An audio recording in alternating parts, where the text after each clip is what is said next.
ರೀ ನಾನು ಒಂದು 4 ಜನಕ್ಕೆ ಅಂದರೆ ಇಲ್ಲ ಬೇಡ ಅಂತಿದ್ರು. ನಾನು ಅನ್ಕೊಂತಿದ್ಬೇಕಾದ್ರೆ ಗೋರ್ಮೆಂಟಿಂದೇ ನನಗೆ ಬಂದಿತ್ತು.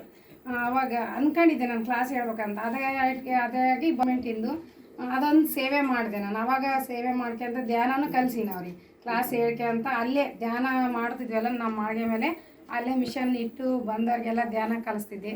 ಆಮೇಲೆ ಕೊಟ್ಟರೆ ಫೀಸ್ ಇಸ್ಕೊಂತಿದ್ದೆ, ಇಲ್ಲಾಂದ್ರೆ ಇಲ್ಲ. ಆ ಥರ ನಾವು ಇವಾಗ ಸಾರ್ ಹೇಳಿದ್ರಲ್ಲ, ನಾವು ಏನು ಅನ್ಕೊಂತೀವಿ ಅದು ಗ್ಯಾರಂಟಿ ಆಗ್ತದೆ. ನಿಧಾನ ಕಾಯಬೇಕು. ಒಳ್ಳೆ ಮನಸ್ಸಿಂದ ಅನ್ಕೊಂಡ್ರೆ ಇನ್ನೊಬ್ರಿಗೆ ತೊಂದರೆ ಕೊಡಲಾರ್ದಂಗೆ ನಾವು ಯಾವುದೇ ರೀತಿಯಾಗಿ ಒಳ್ಳೆಯದು ಮಾಡಿದರೆ ಗ್ಯಾರಂಟಿ ಆಗೇ ಆಗ್ತದೆ. ಹಂಗಾಗಿ ಹೆಚ್ಚೆಚ್ಚು ಧ್ಯಾನ ಮಾಡಬೇಕು, ಸಾಧನೆ ಮಾಡಬೇಕು. ಎಲ್ಲೇನ ಹಿಂಗೆ ರ್ಯಾಲಿ ಇಂಥವು ಇದ್ದರೆ ಚೆನ್ನಾಗಿರ್ತದೆ.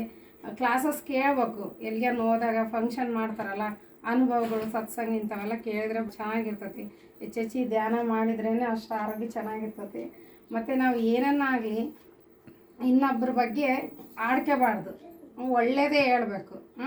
ಅದೇ ಥರ ಒಂದು ಕತೆ ಹೇಳ್ತೀನಿ.